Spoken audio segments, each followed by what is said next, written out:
Karma, Sanskrit, also Karman, Pali, Kama, is a Sanskrit term that literally means action or doing. In the Buddhist tradition, karma refers to action driven by intention, cetana, which leads to future consequences. Those intentions are considered to be the determining factor in the kind of rebirth in samsara, the cycle of rebirth. Karma leads to future consequences, karma phala, fruit of action. Any given action may cause all sorts of results, but the karmic results are only those results which are consequence of both the moral quality of the action and of the intention behind the action.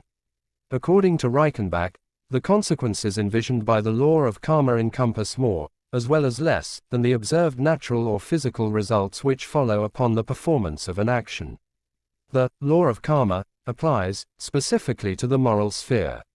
It is not concerned with the general relation between actions and their consequences, but rather with the moral quality of actions and their consequences, such as the pain and pleasure and good or bad experiences for the doer of the act.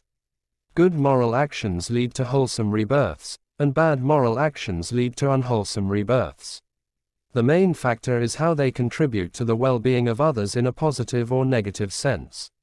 Especially dana, giving to the Buddhist order, became an increasingly important source of positive karma.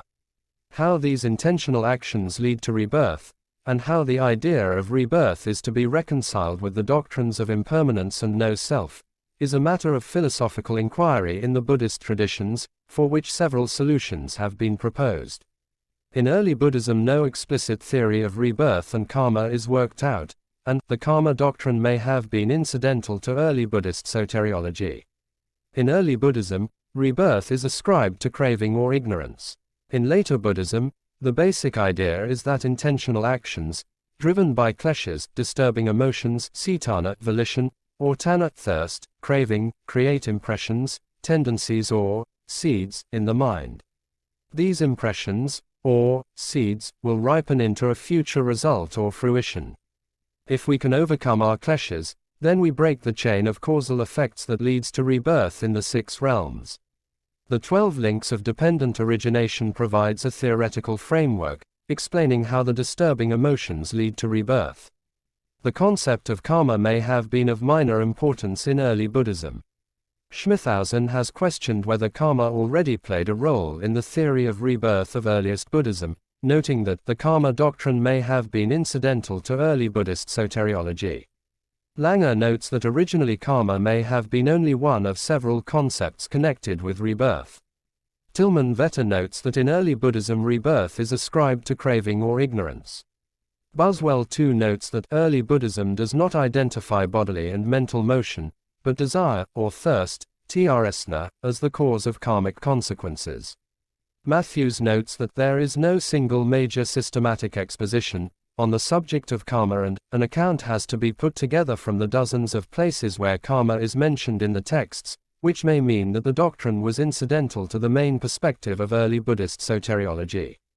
According to Vetter, the Buddha at first sought, and realized, the deathless, amata, which is concerned with the here and now. Only after this realization did he become acquainted with the doctrine of rebirth.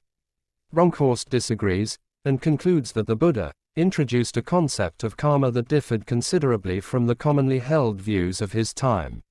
According to Bronkhorst, not physical and mental activities as such were seen as responsible for rebirth, but intentions and desire. The doctrine of karma may have been especially important for common people, for whom it was more important to cope with life's immediate demands, such as the problems of pain, injustice, and death. The doctrine of karma met these exigencies, and in time it became an important soteriological aim in its own right. Like and subscribe for more.